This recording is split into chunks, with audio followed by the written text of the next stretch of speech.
Australia's droughts and fires to melting ice in the Arctic, 2020 was a year of extremes. So how does long-term global temperature rise influence these extreme events?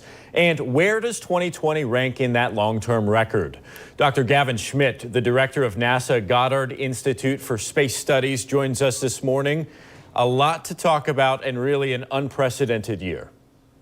Indeed, 2020 was one for the record books in many respects, but particularly with respect to temperature.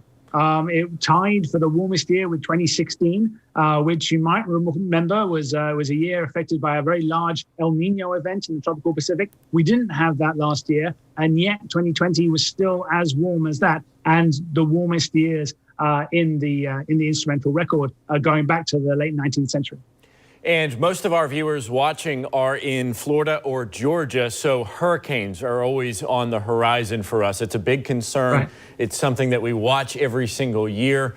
What does this mean? We're seeing expansion of the area in the Atlantic that can support hurricanes. The amount of time that hurricanes can be supported is extended by about a month. We're seeing increases in intensity, increases in the strongest storms. And because of the melting in the Arctic and the increases in sea level, we're seeing increases in coastal damage from storm surges, and even during king tide events that aren't associated with storms at all.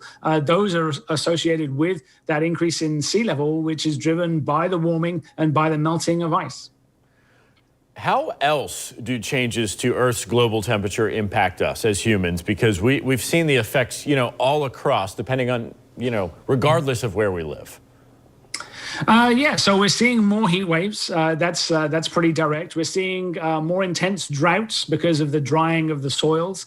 We're seeing melting of mountain glaciers. We're seeing changes in water resources. We're seeing increases in intense precipitation, as well as, the changes in sea level and storm climate that we discussed earlier. This is, no pun intended, a hot topic here. How do you go about talking to people that are the naysayers, that don't want to believe it, that don't want to research global climate change? Well, we're scientists, so what we're doing is we're looking at the evidence. We're looking at the evidence from the ocean, from the land, from the Arctic, from the tropics. And what we see only makes sense when you understand everything else that's going on. And what's happening is that we're increasing the amount of carbon dioxide and other greenhouse gases in the atmosphere. That is causing the planet to warm. And we're seeing that reflected in totally independent data sets, measurements on the ground, measurements in the ocean, measurements from space. All of these things have the fingerprint of our impacts on climate change writ large. And so it's like a detective novel. You have a whole bunch of candidates who might have done it, but when you look at the alibi for the sun or the volcanoes or for the wobbles in the Earth's orbit, none of those things did it. Who did it was us. Mm-hmm. Are there simple things that we can do right now to be more environmentally friendly and make even a small difference in our world?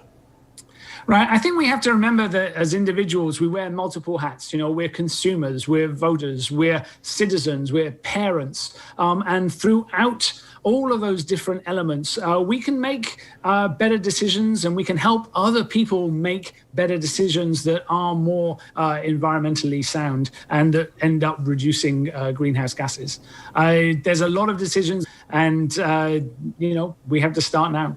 Dr. Gavin Schmidt from NASA. Real quick, where can people go if they want to learn more? Climate.nasa.gov is a great resource. NASA.gov/Earth has some great imagery and more information about all of these topics. All right. Thanks for your time, sir. Great. Thank you.